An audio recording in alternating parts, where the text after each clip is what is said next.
I'm Dr. Stacia Alexander, your host of Those Don't Have Feelings. We're engaging in conversations stemming from the emotionality of coronavirus and how it's impacting people from different professions. So if you haven't joined me already, please stay tuned. I have a wonderful guest planned. And to go back and watch the prior episodes, you can go to my YouTube channel, Dr. Stacia Alexander, or Instagram TV here on Facebook in my group, or you can go to my website at www.staciaalexander. I've been a licensed professional counselor for over 20 years and have had the privilege of helping quite a few people in the Dallas-Fort Worth Metroplex. That is the heart of what I do. Mental health treatment and mental health advocacy has been my lifelong work. And I am blessed to be able to do this. I expanded the conversations with this television show that you're joining me on now. Television, speak those things that you want. Manifestation. Yes. So I do this on a Facebook Live show. It airs on Facebook, LinkedIn, YouTube, and Instagram. And of course, you can go to my website and find them. But I extend this conversation to expand the conversations and the dialogue around mental health to remove the stigma. If we talk about it more, then people will access services more. So in addition to being a counselor, I also am an author, wrote a book with my family called The Balancing Act. If you haven't purchased it, go to Amazon, or you can go to our family website at alexandersbalancingact.com. Get a copy of that. And then I also facilitate this wonderful group every August virtually from August 1st to the 31st called #GAI. That GAI stands for Goals Are Important. And that entire concept is based on 4 quadrants that you can use to maximize your accountability to achieve a higher level of peace. And it's based on professional, relationships, spiritual, and your self-care. So make sure you check in with us then too back in, when we get to August so that you can join that group on the Facebook page. It's private, but you have to join it at #GAI. So today, the guest that I have is for the political, the emotionality of politics. How do we get a handle on this? How do we handle our emotions? I have Mayor Pro Tem Sonja A. Brown from Glen Heights community in Texas. She is going to talk with us about some key subjects I think that we all need to discuss without the anxiety and the angst and the anger that comes with trying to be open-minded on Facebook or other social media sites like Twitter. People go in on Twitter. LinkedIn is a little bit more professional. So stay tuned. Sonja's going to join us now, and we're going to have a great discussion. Okay. So welcome to the show, Mayor Pro Tem Sonja. How are you doing? I am doing exceptionally well, in spite of and despite all. Thank you. How are you? Thank you for coming on with us to talk about the emotionality of politics. Yes, for sure. I've been watching what you're doing, your live conversations, and you're talking about, it's really what we really don't talk about a lot anymore, which is basic civic responsibility, the infrastructure of the community, and how much of an impact we have on the voting within our communities, how that actually, I don't think it levitate, but even ripple up to the national political scene. So, I mean, tell us a little bit about the lives that you've been doing. Well, one of the things that I set out to do with the lives is to share information on a local basis. Okay. Inundated with all of the information coming through from the federal level. And I want the residents of Glen Heights to know that this is what we're doing locally. Okay. We need to do on an individual basis, and this is what we need to do collectively so that we can get past all this, we can get through all this, and we can hurry up and move forward. And then just to share the information with the residents that they may not know. Again, with visually on a broader spectrum. So I want individuals to know what's happening here in our city, in our 7,000 square feet, 15,506 residents, to know what's going on here, not there, so that they can be better prepared. And what's been the response from that? Well, actually, the first one, I didn't really have a lot of response, but after the second one, I noticed that the response was coming up tremendously. Okay. And it wasn't publicly that they were coming to the page and posting their questions, but it was privately, they were messaging me. And what I'm finding is that a lot of people are they're scared. People are terrified with what's going on. So they would reach out asking questions that I could answer for them. And more than anything, just reassure them that everything is going to be okay. You know, we will get past this. We will get through this. We will be stronger when it's over with, but this too shall pass. And then, of course, I have been able to give individuals those resources that they needed, like for food. The North Texas Food Bank is great, as well as some other avenues for people to go when they need some resources. That's good. That's good to know. Yeah. You know, one of the reasons that people don't publicly say anything is because of the anger that is just, I mean, you just see it so much on the social media platforms. Why do you think people get so angry when talking about politics? Well, I have a few theories, two in particular. One of those is the people who get angry about politics are dead set in their ways. You can't change their mind no matter what happens, no matter what's going on. They feel this way and they're not going to change.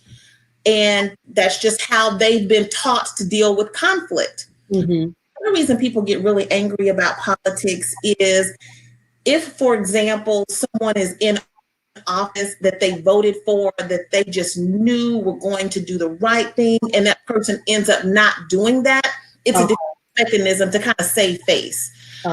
Unfortunately, we are not at a place in society where we can all sit down and talk about politics, and we can talk about the things that need to be discussed without people getting angry.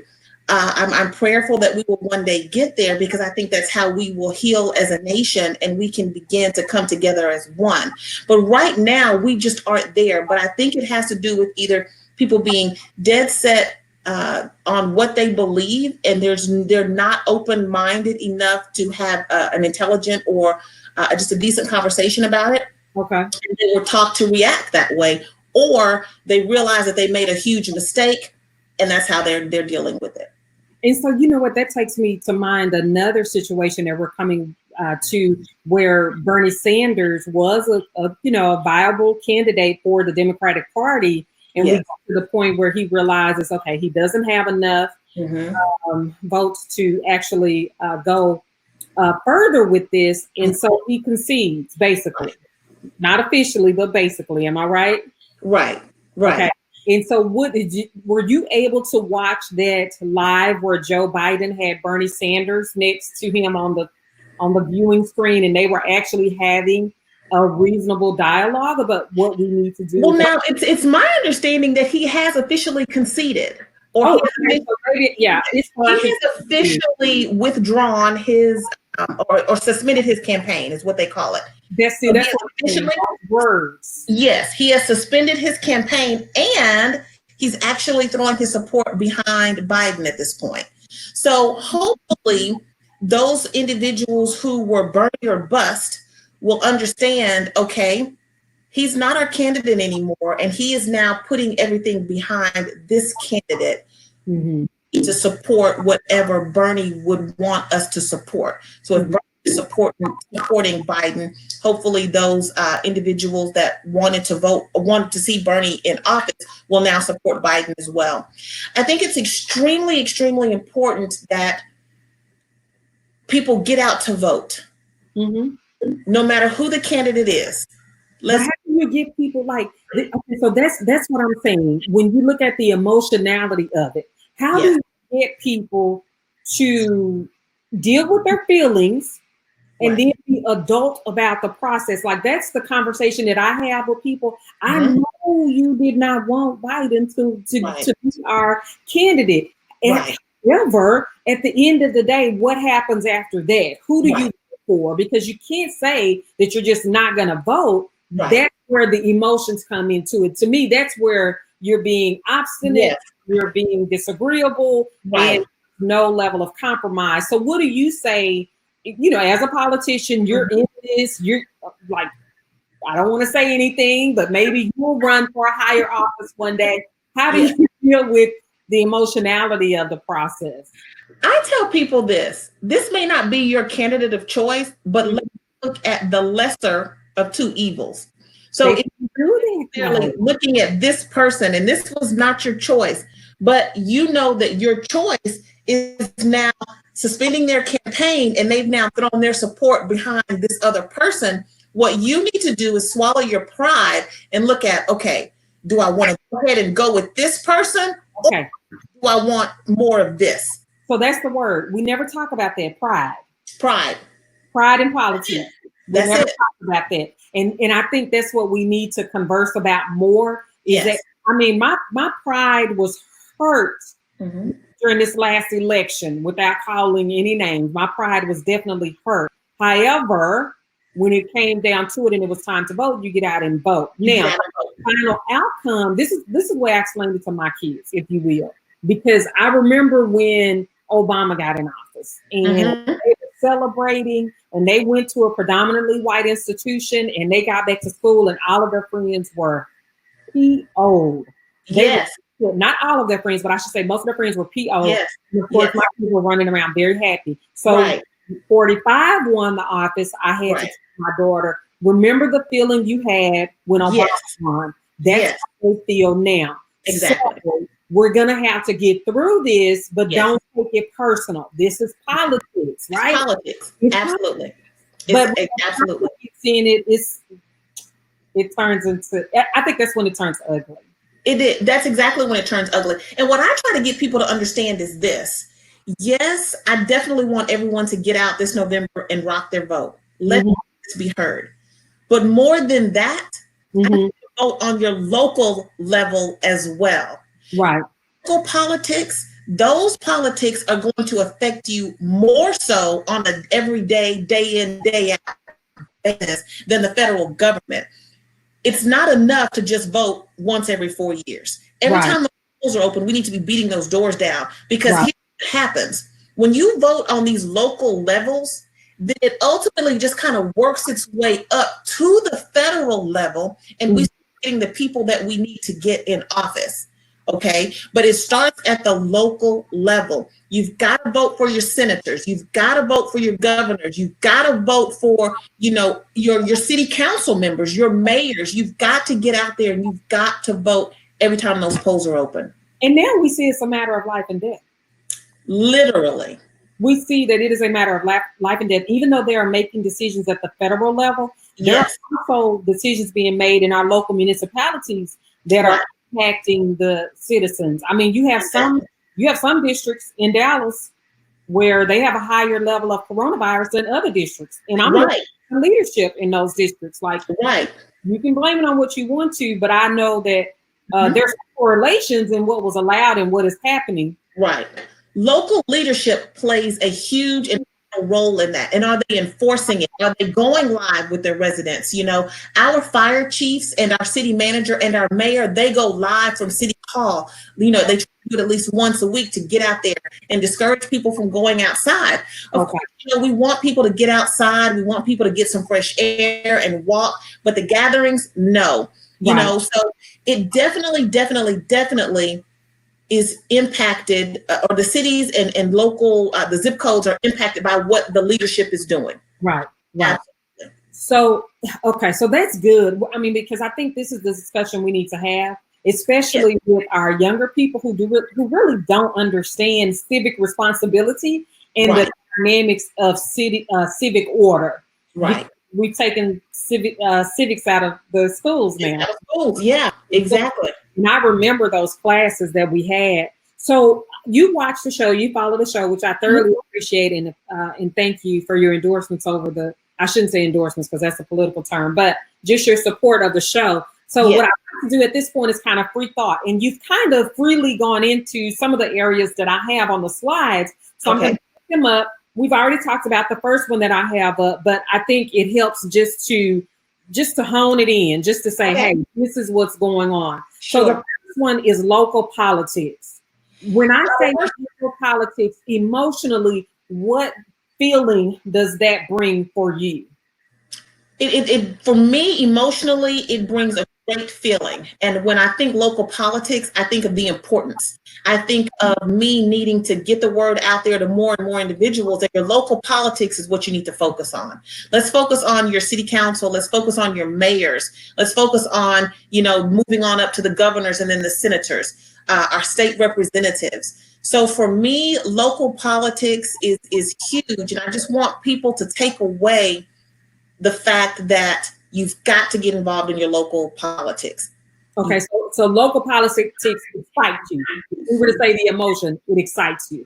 Exciting, yes. Exciting. Okay. Did that come through clearly? We're okay with our connection and everything? Yes. Let's go with exciting. Okay. All righty. So here's the next one. For emerging adults, what would you tell them about political and civic engagement with emerging adults? What would I tell them? First of all, I would thank them for their resilience, for being so resilient. Thank you for, filling in the gaps when needed. But I would also stress to them to not take local government and politics as in general for granted. I think one of the problems that we're facing, and one of the reasons now why people are so removed from politics, is because there's a disconnect. There's a disconnect between some emerging adults and what our parents and our grandparents went through for the right to vote. So because we have that disconnect, that doesn't resonate with them at all. But how do we? It doesn't resonate with them, right? Because we're disconnected from them. We don't show it anymore. We don't tell them about that anymore. We don't teach that anymore. Right. See, as a child coming up in the early 70s, for me, I knew it. My parents ingrained it in me. So now what we're doing is we're looking at parents who are younger, who don't know about it as much and don't instill that into their children. Right. They don't push that. So it's a matter of getting that out there to them. So what I would say to the emerging adults is keep in mind, the Voting Rights Act has already been dismantled. Voter suppression is going on everywhere, in every state now. So it's up to you to keep our freedoms going. It's up to you to make sure that you're getting to the polls, that you're actively taking part in the political process so that we are not eliminated. The old adage, a person who forgets his past is destined to repeat it. And we definitely don't want to do that. Right.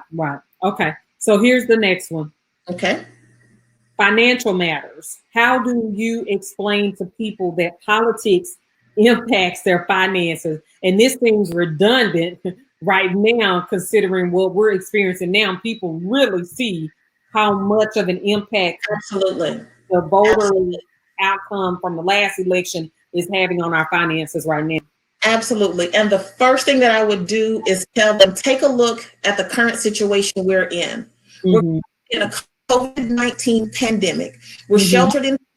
Businesses have had to shut down. Employees have been furloughed. Some have been completely terminated. You need to make sure that you are looking at your finances now, if for no other reason than a situation like this. You just never, ever know. You don't know what people are going to do once they do reach a certain position of power. You don't know what a presidential administration is going to do and how it will trickle down. But take a look at your finances and make sure you have a minimum of 3 months' salary saved up. I know that sounds very easy to say, and I'm not telling everyone to just do it immediately, but I am asking individuals to take a look at areas of their life that they need to maybe change or correct. Or, if you get your nails done, ladies, if you get your nails done every other week, if you get them done twice a month, drop down to once a month. I'm not saying give up those creature comforts that we've all come to know and love. I've had to cut my nails off. So it's like, it's okay, because I know once this is all over, we can go back to those things. But you really start to evaluate where you are and what you're doing and just make some changes regarding your finances. That makes sense, because we have to make adjustments. And I used to think 3 months. I'm now focused on having 6 months of emergency services. Me too. Emergency funding, because we're almost 3 months into this now. Exactly. So here's the last one. Countrywide safety as it relates to politics. What would your initial thoughts be? Hopeful. Really? I am hopeful. I will countrywide safety based on the candidates that we have now. Not the candidates, but the officers we have in leadership now. Okay, so I'm going to look forward to November of 2020. Oh, okay, so then hopeful. So it's hopeful. Right now, if I had to answer right now, it's fear. It's bleak. It's very, very bleak. My emotion is one of survival, and what do I need to do for myself? What do I need to do for my family, my immediate family and my extended family for survival? Because I'm not hopeful right now that we will be safe. And I think even going forward, our normal is going to look a lot different. What we knew is normal is not going to be normal anymore. I think it's going to look a lot different for us. And I'm okay with that as long as we can, stay safe. Yeah, that's the concern, just being safe. The Yes. country. I never thought about, even with our current officers, I never thought about safety, countrywide safety. But after watching the handling of this current crisis that we're in, that's when I Right. began to think, more broadly in terms of the level of impact this has. So I appreciate you coming on, because we've definitely covered a wide gamut of feelings in terms of the emotionality of politics. I don't Yes. know that anybody else is talking about this. And there are people who are in their homes, they're watching the news, they're reading the papers, they're talking to Yes. friends and family, and there's some strong emotions that Oh, are yes. coming up behind this. And I think it warrants conversation. So thank you for joining me this evening. Yeah. Oh, no. And I thank you for having me, because the conversation and talking about it, and as America's #1 success therapist, that when you can talk about things and when you can share and when you have that safe space, then you begin to feel safer. Right. So I'm glad it is starting the conversation, but I definitely want people to know one of two things. Mm-hmm. One, things don't happen to us, they happen for us. So take this pandemic, take this shelter in place order, and find out what you can be doing. Perhaps this is happening to you because you need to work on something that you've been procrastinating on. Now you've got time to do that. So turn every negative into a positive. And the other thing that I want people to know is it's okay to seek counseling. And I'm not just saying that because, I'm here and you're interviewing me, we're talking on the show. Mm-hmm. But I tell people that all the time. I've always said, it's okay.